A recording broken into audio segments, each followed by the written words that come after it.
নতুন নেতৃত্ব আসছে ক্ষমতাসীন বিএনপির সহযোগী সংগঠনে। চলছে নেতৃত্ব যাচাই বাছাই। ছাত্রদল যুবদলের নেতাদের অপেক্ষা সাংগঠনিক অভিভাবক তারেক রহমানের সিদ্ধান্তের। বিএনপির সিনিয়র যুগ্ম মহাসচিব রুহুল কবির রিজভী জানিয়েছেন, সাংগঠনিক গতিশীলতা বাড়াতে দ্রুতই নিয়মিত কাউন্সিলে ফিরতে চায় বিএনপি। হাসান ওয়ালির প্রতিবেদন।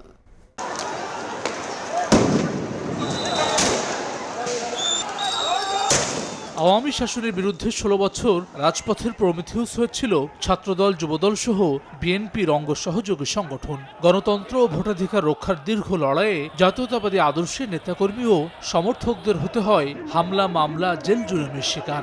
শুধুমাত্র একটাই কথা, প্লিজ কেউ কাউকে ছেড়ে দেন না, এভাবেই ঘরে থাকবেন। রাজপথের যোদ্ধাদের হার না মানার সাহসে ২৪-এর গণঅভ্যুত্থানে পতন হয় শেখ হাসিনার শাসনের। নানা চড়াই উতরাই পেরিয়ে নির্বাচনের মধ্য দিয়ে সরকারে এখন বিএনপি। শপথ করিতেছি যে সরকারের প্রধানমন্ত্রী রূপে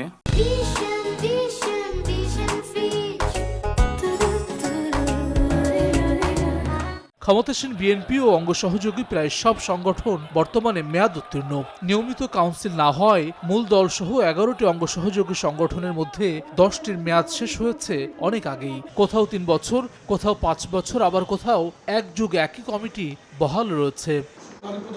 নিয়মিত কমিটি গঠন প্রক্রিয়া থমকে যাওয়ার পেছনে আওয়ামী দুঃশাসনকে দুষছেন নেতাকর্মীরা। নতুন কমিটি গঠন করার ক্ষেত্রে অপেক্ষায় রয়েছেন সাংগঠনিক অভিভাবক তারেক রহমানের নির্দেশনার।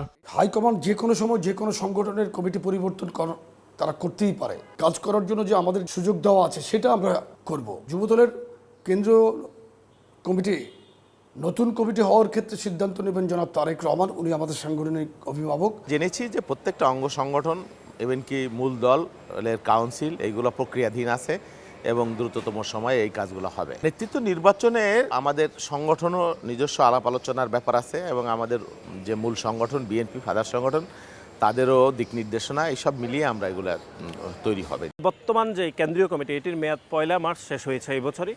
এখন আমরা বাড়তি সময় দায়িত্ব পালন করছি। 21 শতক উপযোগী একটা মেধাভিত্তিক ছাত্র রাজনীতি বিনির্মাণ করার জন্য আমাদের যে সকল প্রচেষ্টা আমরা চলমান রেখেছি, আগামী যে যারাই নেতৃত্বে আসবে তারা ইনশাআল্লাহ দক্ষতার সহিত এটি করবে। বিএনপির সিনিয়র যুগ্ম মহাসচিব রুহুল কবির রিজভীও বলছেন, নিয়মতান্ত্রিক রাজনৈতিক কর্মসূচিতে বাধার কারণে সঠিক সময়ে এসব সংগঠনের কমিটি করা সম্ভব হয়নি। তবে নিয়মিত কাউন্সিলে ফিরতে চায় বিএনপি। বাধা দিয়েছে আমাদেরকে কাউন্সিল করার জন্য, হল রুম দিতে চায়নি, বিভিন্নভাবেই তারা বাধাগ্রস্ত করেছে। অঙ্গ সংগঠনগুলো যে সমস্ত কর্মী সভা করতো বা জেলায় জেলায় কাউন্সিল করতো সেখানে তারা বাধা দিয়েছে। আস্তে আস্তে সেগুলো ফিরে আসবে।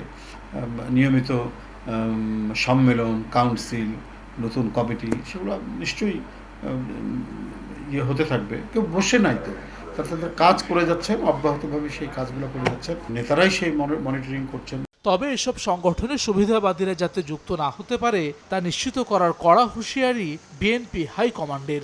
দলীয় লাঠিয়াল বাহিনী নয়, বরং ইতিবাচক কর্মকাণ্ডে অঙ্গ সহযোগী সংগঠনগুলোকে সরব দেখতে চায় বিএনপি। হাসান ওয়ালি, সময় সংবাদ, ঢাকা।